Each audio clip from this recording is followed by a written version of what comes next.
আজি এই প্ৰগতি সংগমৰ উদ্যোগত আৰু আমাৰ স্থানীয় ৰূপনগৰ আৰু চিকিৎসক ৰাইজৰ সহযোগত আমি চুকাফা দিৱস মুকলি সভা আৰম্ভ কৰিবলৈ আগবাঢ়িছোঁ। গতিকে চাওদাং নগেন কুমাৰ বৰুৱা দিৱস এখনি ফুলাম গামোচাৰে সংঘৰ তৰফৰ পৰা সম্ভাষণ জ্ঞাপন কৰিব সংঘৰ সাংস্কৃতিক সম্পাদক অৰুণ হাজৰিকা দেৱ।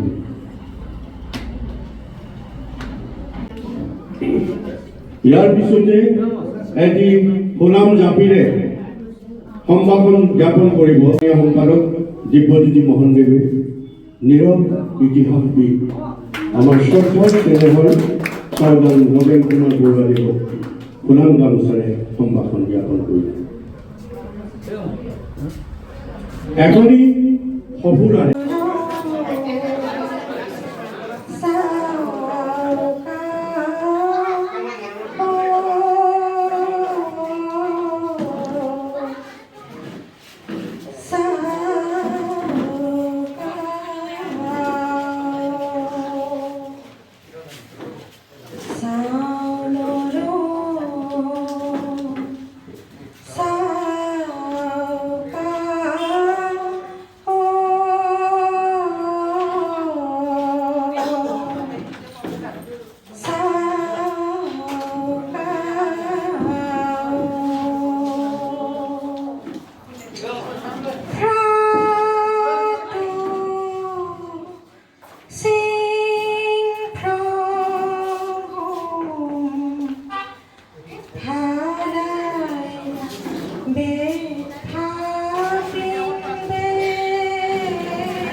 এই চাৰিটা পংক্তিৰ কথাখিনি যদি মুখস্থ কৰে চুকাফা বিষয়ে ৰচনাখন লিখিব পৰা ওলাব। গতিকে মই এইটো নামেৰে ধৰিব খুজিছোঁ। তাৰপাছতে তেওঁলোকে প্ৰথমতে কি শিকিলে? ঘৰটো বনাবলৈ শিকিব লাগিব। ঘৰটো বনাব লাগিব, শিকিব লাগিব, বনাব লাগিব। কিন্তু আমাৰ ঘৰ বনোৱা সংস্কৃতি কি বুলি কৈছে? তেওঁ আহি মূল চনৰ পৰা একদম চেৰাইদেউ ৰাজধানী পতালৈকে যিখিনি সংস্কৃতি গোটাই ল'লে সেইখিনিতে তেওঁ পাছত তেওঁ শাসন জীৱন আৰম্ভ ইটা বালি পাছত আহিব প্ৰথমতে মা বেদৰ কথা আছে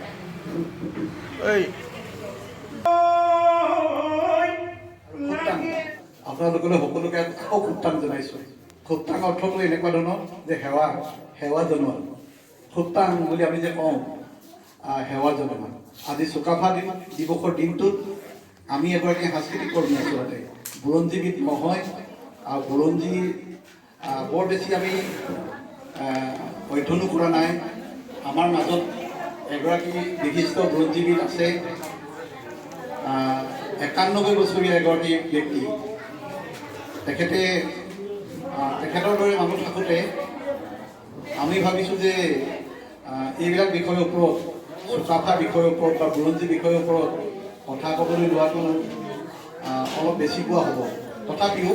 আমাৰ দায়িত্ব পালন কৰিবলৈ আমি আগবাঢ়িছোঁ সকলোকে মই অকণমান সময় কথা ক'ম মাত্ৰ আপোনালোকে চুকাফা দিৱসলৈ আহিছে চুকাফাৰ সম্পৰ্কে কিছু আলোচনা চক্ৰত আলোচনা হ'ব সেই আলোচনাখিনিৰ পৰা আপোনালোকে অন্ততঃ কিবা এটা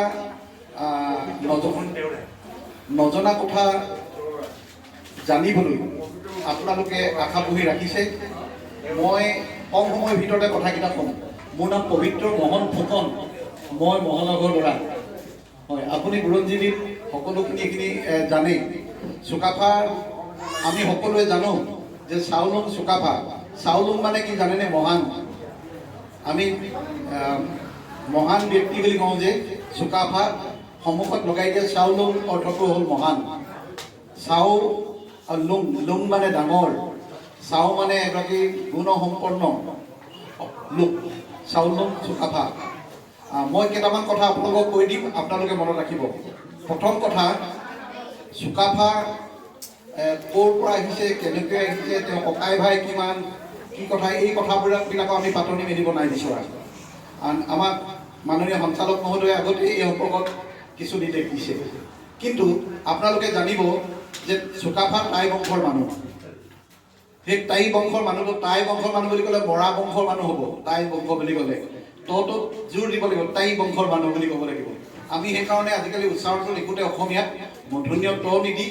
ত দুটা ততাত্ব দিওঁ আমি টাই বুলি কওঁ এইটো বহুতে ভাবে এইটো কি উচ্চাৰণ লিখিছে আচলতে এই ক'বলৈ সুবিধা হোৱাকৈ আমি টাই বুলি কওঁ টাই বংশৰ মানুহ এইটো বহুতে বুৰঞ্জীত লিখিছে আৰু বুৰঞ্জীবিদসকলে বুৰঞ্জীত লিখি গৈছে এটা কথা ঠিক যে বুৰঞ্জী নিলিখে হেনো বুৰঞ্জী লিপিবদ্ধহে কৰে কিন্তু বুৰঞ্জীত লিখি থৈ গৈছে বা লিপিবদ্ধ কৰি থৈ গৈছে এই চুকাফা বা এই টাই মানুহবিলাক ইন্দ্ৰবংশী আপোনালোকক আজি মই এই চুকাফা দিৱসৰ দিনটোত আলোচনাৰ প্ৰসংগত ক'ব বিচাৰোঁ যে চুকাফা বা এই টাই মানুহখিনি ইন্দ্ৰবংশী নহয় ইন্দ্ৰ হ'ল কল্পনাৰ ৰাজ্যৰ বা দেৱতাৰ ৰজা তেওঁলোক আৰ্যমূলৰ আৰু চুকাফা বা এই টাই মানুহখিনি হ'ল মংগোলীয় ৰূপালৰ গতিকে কোনো কাৰণতে ইন্দ্ৰবংশী নহয় বুৰঞ্জীবিলাকত যদিও ইন্দ্ৰবংশী বুলি লিখা আছে আপোনালোকে নতুন প্ৰজন্মক কওঁতে তাই আশা ৰাখিছোঁ টাই বংশী বুলি ক'ব এক নম্বৰ কথা দুই নম্বৰ কথা চুকাফাই মাওলুঙৰ পৰা এই মুলুকলৈ আহিছিলে মাওলুঙৰ পৰা আহি খামজামত 3 বছৰ থাকিছিলে তাত খেতি বাতি কৰিলে ধান মাহ লগত লৈ দৈ কাউৰং 9টা পৰ্বত দৈ পৰ্বত কাউ ৰং সংগমস্থলী 9টা পৰ্বত পাৰ হৈ আহি তাতে তেওঁলোকে পাটকাই কৰিলে অৰ্থাৎ কুকুৰা দি উপাসনা কৰিলে পৰিপুৰুষক আৰু এই মুলুকত সোমালে এই মুলুকত সোমাই তেখেতসকলে টি পাম আমি আজি জানো টি পাম বুলি টি মানে ঠাই পাম মানে আমি যে পাম খাবলৈ যাওঁ এই পাম খাবলৈ অহা মানুহ তাতে টিপাম সেই ঠাইডোখৰ নাম টিপাম দিলে তাৰ পৰা নামৰূপকে মুখ্য কৰি এনেকৈ গোটেই অসমত বিভিন্ন ঠাইত ঘূৰিলে ঘূৰাৰ পিছত আহি তেখেতে 1253 চনত চৰাইদেউত আহি ৰাজধানী পাতিলে আৰু চৰাইদেউত ৰাজধানী পাতিলে এই সময়ছোৱাত যে ঘূৰিলে চাৰিওফালে আহি বিভিন্ন ঠাইত থাকিলে এই সময়ছোৱাতে তেখেতে মৰাণসকলৰ লগত বৰাহীসকলৰ লগত এনেকৈ অসমৰ জনগোষ্ঠীসমূহৰ লগত সম্পৰ্ক স্থাপন কৰিলে তেখেতসকলৰ লগত সম্পৰ্ক স্থাপন কৰি ইয়াতে স্থায়ীভাৱে তেওঁলোকে থাকিবৰ কাৰণে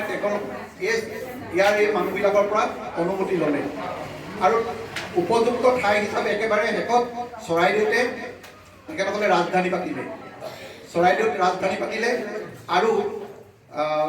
এতিয়া চুকাফাৰ দৰ্শন আমি এতিয়া আলোচনা কৰিবলগীয়া কথাটো এইখিনিলৈকে আমি চুকাফাক পতাপত লৈ আহিলোঁ চুকাফা এইখিনি ৰজা হ'ল আৰু তাতে ৰাজধানীও পাতিলে এতিয়া চুকাফা দৰ্শন কি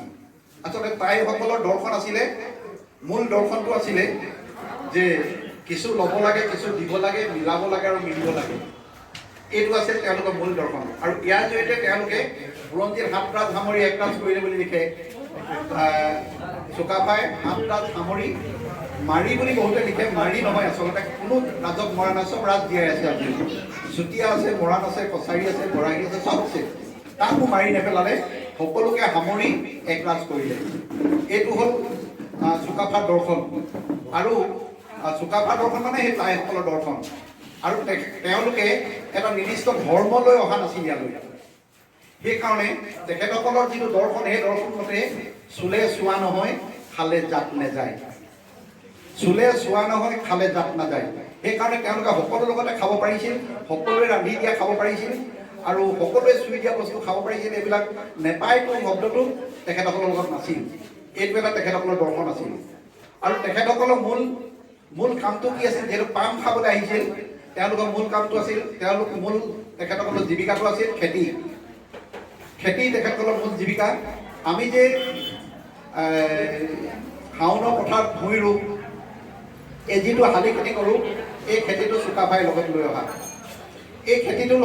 সেই ভৱিষ্যত অসমখনৰ যিটো স্বপ্ন চুকাফাই দেখিছিল সেই স্বপ্নটোৰ সম্পৰ্কে মই ভাবোঁ বিস্তৃত আলোচনা হ'ব লাগে মই আৰু 4টা বিশেষ কথা ক'ব খুজিছোঁ যে চাওলুং চুকাফাই কেইটামান বিশেষ কাম কৰিছিল অসমীয়া জাতিয়ে মই আমাৰ বৰগোহাঁইদেৱৰ লগত বুঢ়াগোহাঁইদেৱৰ লগত একমত চুকাফা হয় আহোমৰ হয় কিন্তু কেৱল আহোমৰ নহয় চুকাফা বৰ অসমৰ মহাজাতিৰ মহানায়ক চুকাফাই বৰ অসমখন নিৰ্মাণ কৰিবলৈ যাওঁতে তেওঁ কেইটামান ভেটি তেওঁ প্ৰতিষ্ঠা কৰিছিল চুকাফাই অনুভৱ কৰিছিল যে এটা সুদৃঢ় যদি এটা ভেটিত যদি জাতিটো গঢ়া নাযায় তাহলে যিকোনো বতাহত সেই জাতি হালি যাব সেইকাৰণে জাতিটোৰ কাৰণে কেইটামান ফাউণ্ডেশ্যন কেইটামান ভেটি চুকাফাই সবলভাৱে নিৰ্মাণ কৰিছিল যিটো ভেটিত পৰৱৰ্তী কালত মহাপুৰুষ শংকৰদেৱে জাতি নিৰ্মাণৰ দ্বিতীয়টো যিটো ধাপ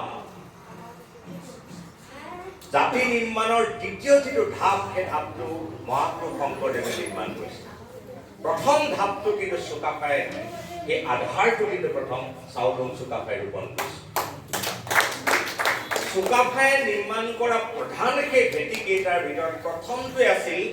এটা সুস্থিৰ ৰাজনৈতিক ভেটি এটা চঞ্চল অস্থিৰ দুৰ্বল ৰাজনৈতিক ভেটিত কেতিয়াও এটা জাতিৰ অগ্ৰগতি হ'ব নোৱাৰে যদি ছমাহে ইলেকশ্যন হয় বছৰে যদি ক্ষমতাৰ হস্তান্তৰ হয় 100টা শক্তিৰ ওচৰত যদি ক্ষমতাৰ যদি বিতৰণ হয়